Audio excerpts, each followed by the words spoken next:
A pretty basic truth. If we want to eat, we need farmers. Even though farming is a necessity, it's a hard way to make a living. Some segments of Maine's agriculture community have been growing while others struggle to survive. And it all gets talked about every January at the annual Maine Agricultural Trades Show. 207's Don Kerrigan joins us now after making a visit to the trade show to find out what the future holds for farming in Maine. As reporters, we've all been there maybe more than a few times. It's a fascinating place.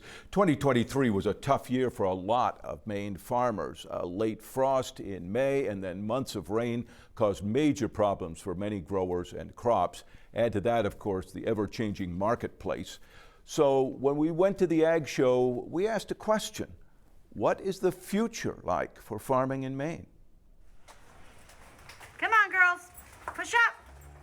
Annie Watson says she knew nothing about dairy farming until she and husband Michael bought this one, Sheepscott Valley Farm, 11 years ago. He had grown up in the dairy business, so they decided to make a life together doing one of the hardest jobs in Maine.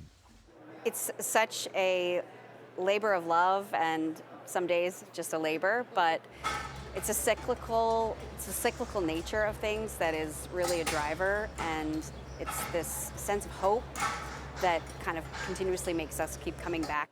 We met Annie at the annual Maine Agricultural Trades Show, a place where hope and the promise and reward of hard work may be what keep people coming back every year. I mean, the people who are here pay for this space for the opportunity to sell either a product or service.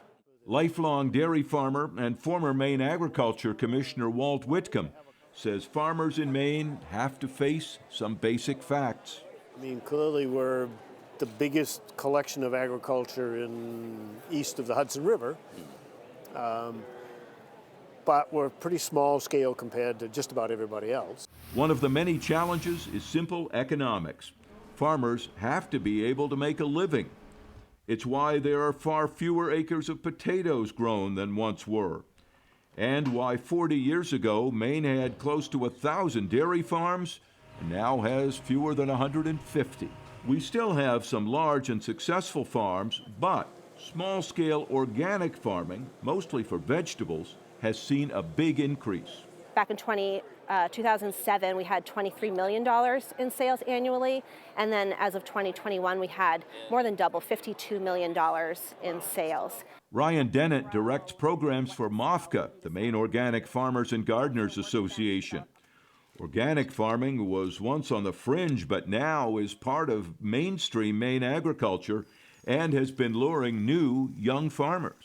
And so we are seeing trends in a lot of vegetable producers still, but again, that floriculture, people want to grow flowers, I think specifically because they're profitable on low acreage.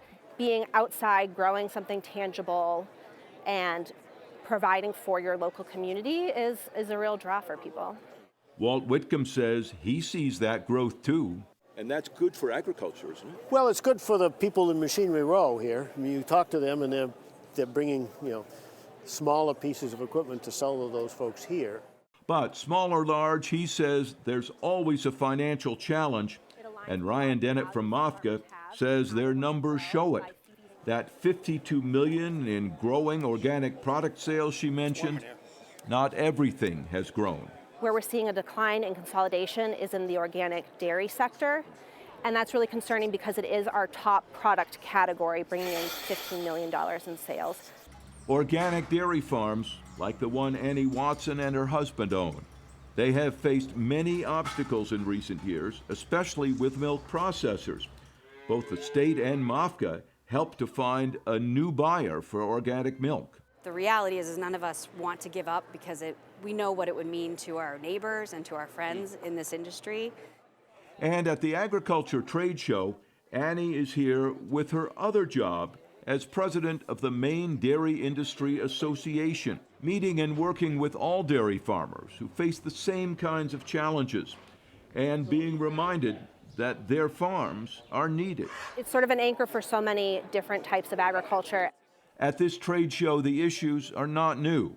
Farmers of all kinds have come here each year for decades to learn and talk about it all. I mean, we grumble a lot, but you're always looking forward to the new season. There are definite rewards, but there has to be financial stability, and we have to recognize the importance of these farms, and there has to be financial stability along with those rewards, and it can't all be, rainbows and sunshine that we exist on. Young farmers and old, always looking and hoping that this year will grow to be a good one, and that next year's show will see them all smiling. And a number of the people we talked to said that more and more a key for farms to survive and make some money is to figure out how to diversify, to create more products to sell, so there is some more profit. Annie Watson says she and her husband are working on that right now for their farm, figuring out what they want to do. Walt Whitcomb, whose farm is now run by his 2 adult daughters, said they are already doing that. A couple years ago, they started using some of the milk to make and sell cheese. And they all have to figure out some new ways to go forward to keep on the farm. You can't just keep doing what had been done Right. in decades past. Right. All right. Thanks, Tom. Thanks.